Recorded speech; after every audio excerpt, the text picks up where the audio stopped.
Affairs with Faith and Mental Health Perspectives. I'm Bishop Guy Robinson, and I count it a blessing to be able to have this time with you today. Also grateful to have my colleague and co-host, Dr. Jonathan Shepard, with us today. Hello, Dr. Shepard. Hey, Bishop, and good morning and afternoon to all those who are out there listening to us. Absolutely, absolutely. We trust and pray that you are doing well. We want to invite you to let someone know that it is time for Spirit in Mind live. If you're listening by radio, praise 106. Text, call somebody, give them a message that they can turn to praise 106. You can even be a part of the discussion today by calling into the station directly at 443-380-2803. Did you get it? Here it is again, 443-380-2803. We would love to hear from you right now because it's time for Spirit in Mind. Dr. Shepard is going to give some other ways that you can stay connected by streaming and other ways, and we'll get into our topic of discussion for today. And thank you, Bishop, and just want to greet everyone who is out there.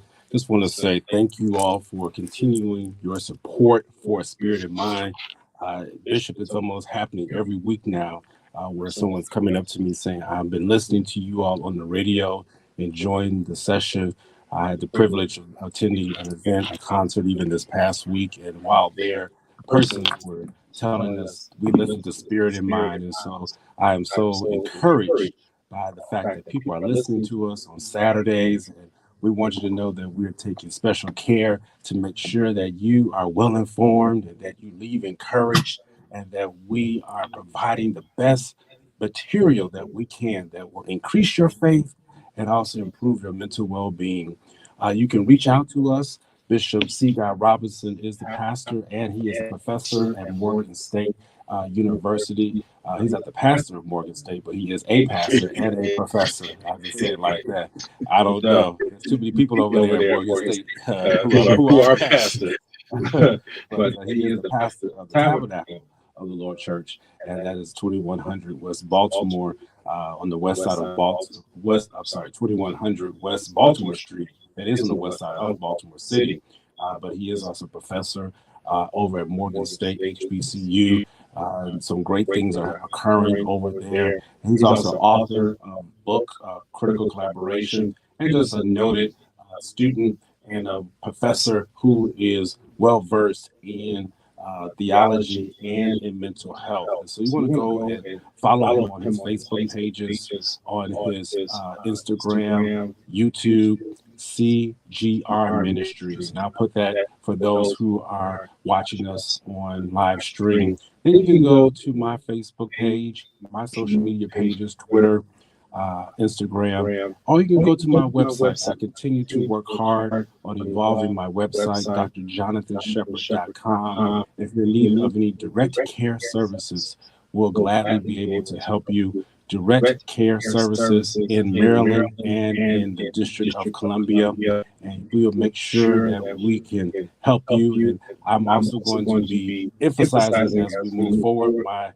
motto, which is where ministry and medicine flourish. And so we want to make sure that we're helping you in both of those areas where ministry and medicine flourish. drjonathanshepard.com. So we look forward to hearing from you.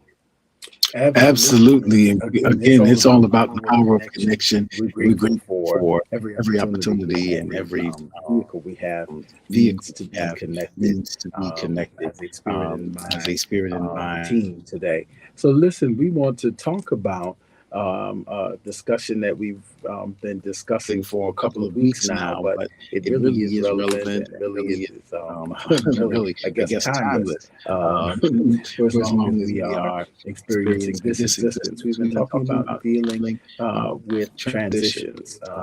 Life is still with transition. Life takes changes, multiple arenas of change. Of course, there is, changes on the job. Not only changes at work, but changes in our own psychosocial development, our own process of being and becoming, and changes in our relationships. And we move on and move forward. And even when changes are for the better, it can still come with some feelings of loss and perhaps some grieving processes, some attachment, frustrations, anxieties. All of those things are very human, very, very much a part of our human experience.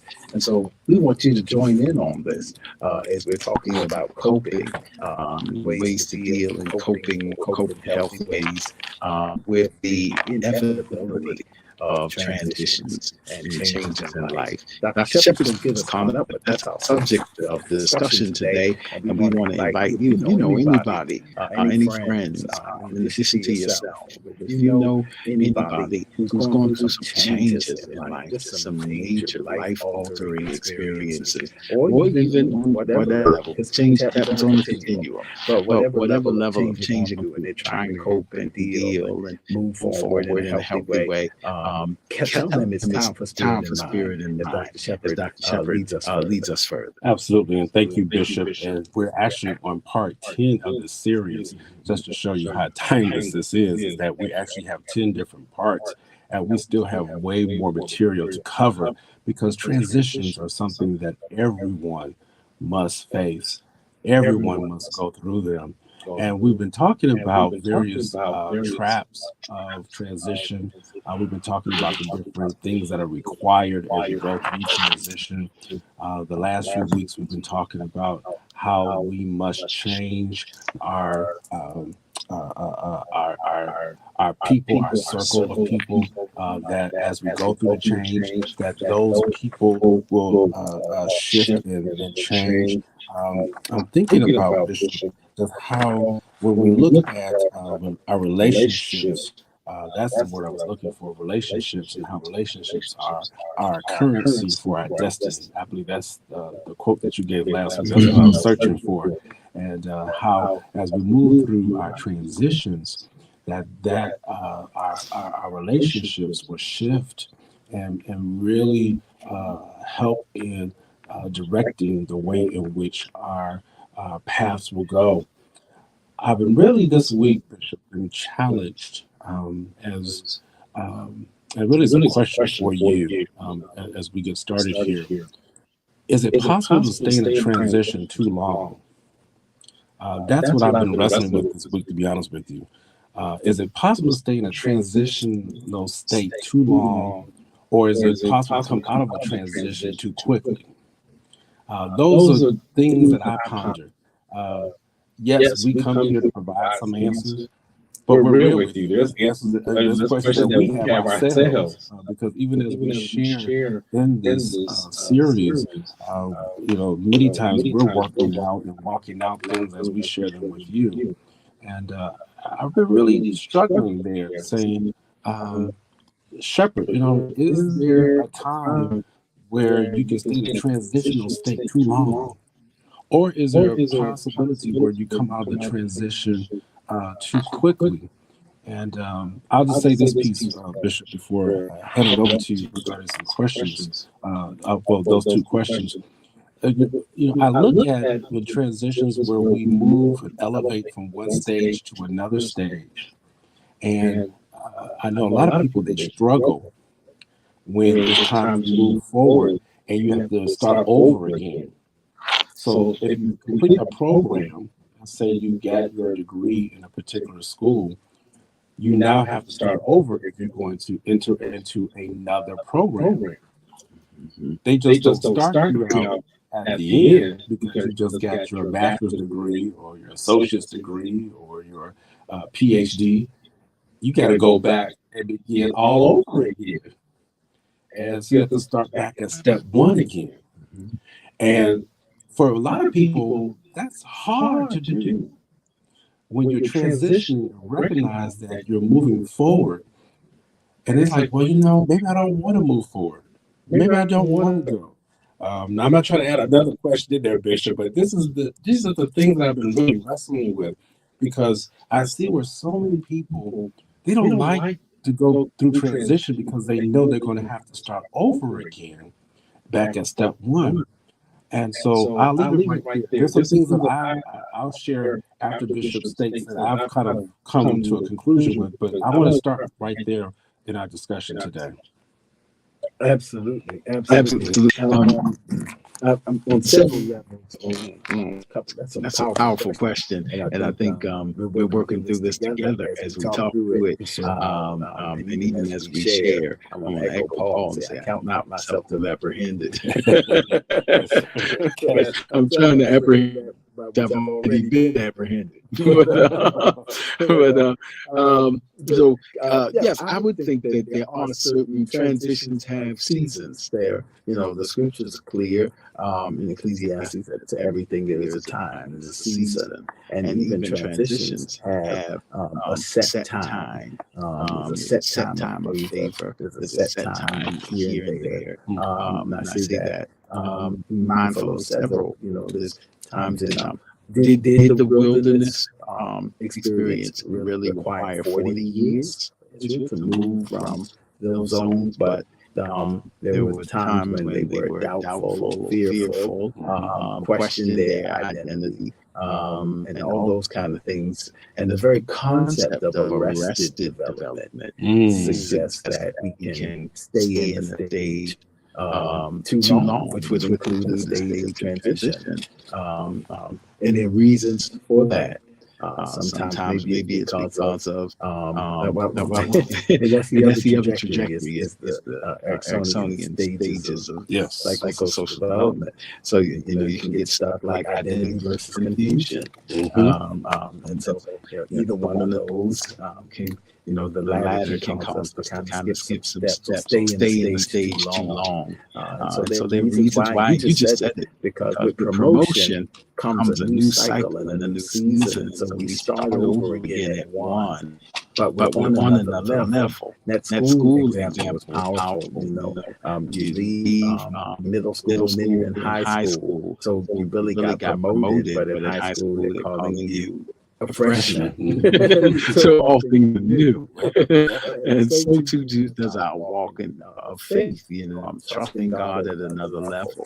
Trusting God at another level. Now, some of you perhaps maybe you've been choir members, but now you're an auxiliary president. It's another level of leadership, and it's an honor to serve. But now you got promoted on your job, and so now there's another skill set that is developed and being developed. So it's another level, another dimension, really. But it's a entry level on another dimension. Yeah. So certainly, and that can raise anxieties, it can raise insecurities, and it can raise fears, and make us kind of like not want to grow. Right. An entry level on an elevated level. Yeah. I like that. Right. An entry level on another level. Say it quicker. Yeah, I like that. Entry level on an elevation or at elevation. And so many people don't like entry level jobs.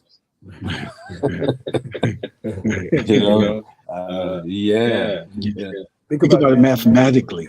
This is such a good question that all these illustrations come. So, you go through, that's the genius of math system. You got your 10s and you got your 20s. So you get to 10, and like, boom, that's a landmark moment. And then the next set is 11. Now I'm at another level, but I'm back at 1.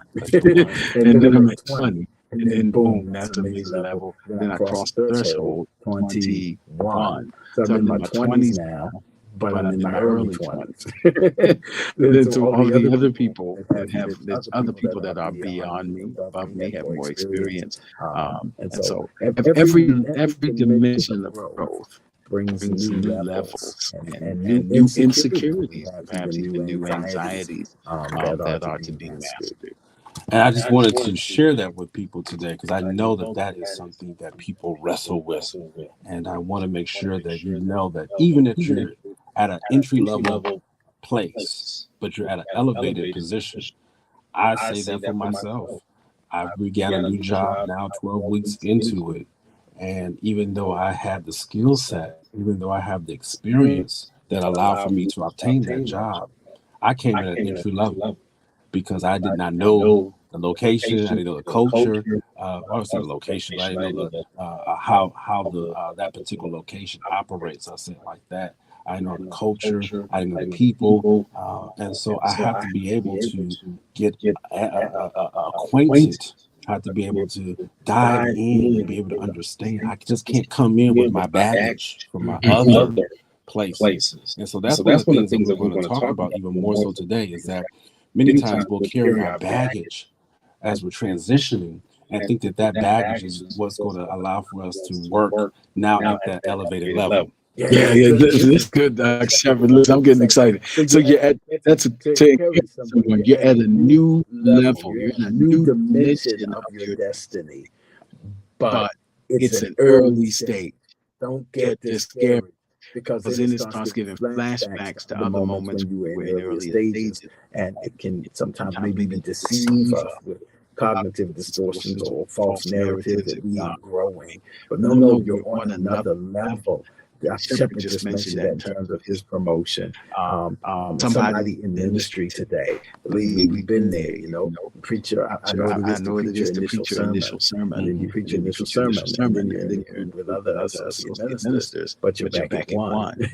So when you're in a room full of ministers, then it's like, as the young minister. I remember back in the day, pastoral installation, boom, another level. But then you're in a room full of pastors. You're a new pastor. You know what I mean? Back at one. Consecrated as a bishop in the Lord's church. Then you're in a room full of bishops, and you're back at one as a new bishop. But you're in another dimension of your destiny. You're just at the entry level of a new dimension. That's why I keep emphasizing a distinction between dimensions and levels. There are dimensions of your destiny, and then each dimension has levels. So you are at in a dimension of your destiny. You're now supervisor at work. You've now been promoted to the next step. You're now an ordained minister. You're now, a bishop of the Lord's church. You're now a professor, but you're not tenured. So everywhere you go, there'll be levels. But be encouraged by the fact that you're on the entry level of a new dimension in the unfolding of your destiny, so that you don't give up. Thank you, Bishop. And I say we because I appreciate that. Even as you go through, and you may find yourself even at a new job, you might find yourself at a new church, and you know what you bring with you, but you know that you have to wait your turn, wait your time. And so many people don't want to do that. It's amazing how many people will just up and leave because they have to start back at the entry level. Well, don't you know this is what I do? This is what I've done. This is how I do it. This is how you all need to change. And I'm just sitting there, like, wait a minute. We have to start out at the entry level. And what happens when you start at the entry level is that you will grow to understand how that operation works. There is a blessing in waiting. I do know that. I won't deal with that. A bishop could talk about that, but I just know for your mind, there is a calmness that will happen when you wait. Many times we will jump out and do things or say things spontaneously, and it actually increases our anxiety. It will actually increase even our blood pressure, and other areas of our body may not function as well, even our digestive system, because we're so anxious and we're jumping out and doing things ahead of time. But you heard Bishop, he encouraged you. Let's have peace as we are at that entry level, at this new dimension. I'm going to share with you one of the things that we started talking about last week, because we mentioned about baggage, and that really relates to the part two, if you would, about the traps of transition, and that is about your defaults. As you're transitioning, you have to look at your defaults. We defined default last week as a selection made automatically or without active consideration due to lack of a viable alternative. It's a selection automatically used by a program in the absence of a choice made by the user. That's such an important and powerful definition, because what happens is when you at the entry level of the new dimension, you have certain things that you have utilized to get to that next dimension. And it almost becomes automatic for us. There were certain things that I did at my former job that became automatic for me. But I had to realize that those things necessarily did not work once I got to the new dimension. And I had to be okay with, Bishop, that was a default. And now recognizing that even as I move forward, I can't look into those use those same defaults to be able to work at that same dimension. Now, will some of them carry on? Yes, I can assess that, but I'll be honest with you, many of them work because people have changed, situations have changed, circumstances have changed. And so I want to tell people that even as you're transitioning, look at your defaults. Look at the things that you normally would just do automatically. You might say, well, I'm used to doing it this way. I'm not going to be flexible. I'm just, it's my way or the highway. You got to watch out for people like that. Be careful of people like that. As you're growing actually should make you more flexible and pliable. I'll say that again. As you grow, you should become more flexible and pliable, more supple, if you would, enough to be able to bend freely without breaking. I'll say that again. You should be able to bend, become supple enough so that you would not break. You're not rigid, you're not hard. I'll stop with here. Even a physical analogy, your hair. As you grow your hair out, your hair should become more flexible and pliable. Now, if you're putting chemicals in your hair, that's a different story. But as you are growing your hair out, actually the length of the hair shaft and actually the hair follicle actually should become more flexible and more pliable, as opposed to a cut hair follicle that remains in place. That's why we get our haircuts, gentlemen. That's why we get our haircuts, ladies, because that allows for that hair follicle to stay in place. But when you have a hair follicle that has not been cut, as it grows, it becomes more flexible, it becomes more pliable, and it won't stay in place. It won't stay in the style that you want it in. And so I thought about that, Bishop, just a perfect illustration of how God created our hair. And I don't have that much hair in my head. If you look at it on the live stream, but the hair that I do have, I have to cut it so they stay in place. Otherwise, it's gonna look out of place. But I will let you know, out of hairspray, the out of place hairs still have some significance because it shows growth, it shows flexibility and pliability. Growth, flexibility, pliability, and this is why we have to talk through these things about change, because change there's an if you will an art to it. There's a spirituality to it that really covers it, because we've talked about a couple of things. We're talking about moving forward. We're talking about standing still. We're talking about being flexible. All these things are part of a dimension, being flexible, being pliable. And we're talking about something powerful that you said a few moments ago, Dr. Shepard, waiting, the art of waiting. So many times we think that waiting is a sign of weakness or deterioration, but no, waiting is not the same as stagnation. Waiting is, the scriptures put it this way: they that wait on the Lord shall renew their strength. What a powerful thing. We say that so often in scripture, in church, but think about what that means versus what sometimes our mindset is. Sometimes we think that waiting is making us weaker, but the scripture suggests that waiting is actually making us stronger, that strength is being developed while we wait. And if you think about it, it makes sense. Think about in terms of sleep hygiene. When we're asleep, there's a kind of active unconsciousness happening. We're unconscious maybe, but activity is happening, and things are happening to restore us, to strengthen us. And if we deprive ourselves of sleep by hurrying up to wake up and get moving, we're actually moving, but with less strength, with less vitalization than we would have had if we had completed the unconscious or the sleep process. So sometimes when we're waiting, the scripture says our strength is actually being renewed. It may feel like in this culture, it feels like it's impatience, feel like it's making me weaker, making my resolve weaker, but it's actually a process of strengthening us to continue the journey. Now that's powerful to me. Wow. And I'll just tell someone, you're at the entry level of your new dimension. Let's wait so our strength can be renewed. Because as you go to the next part of that dimension, you're going to need that strength as you go higher. You're going to need a good mindset.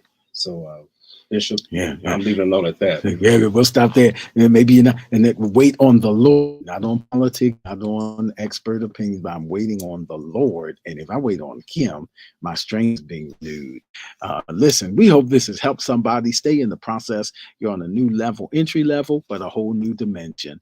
And we'll talk more about that next time, because we look forward to seeing you by the grace of God the very next time on Spirit in Mind.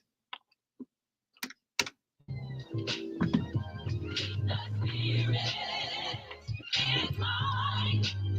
forget to follow us on social media. We're on Facebook at Spirit in Mind, and we're also on Instagram at Spirit in Mind Live. Join us next time for an episode of Spirit in Mind.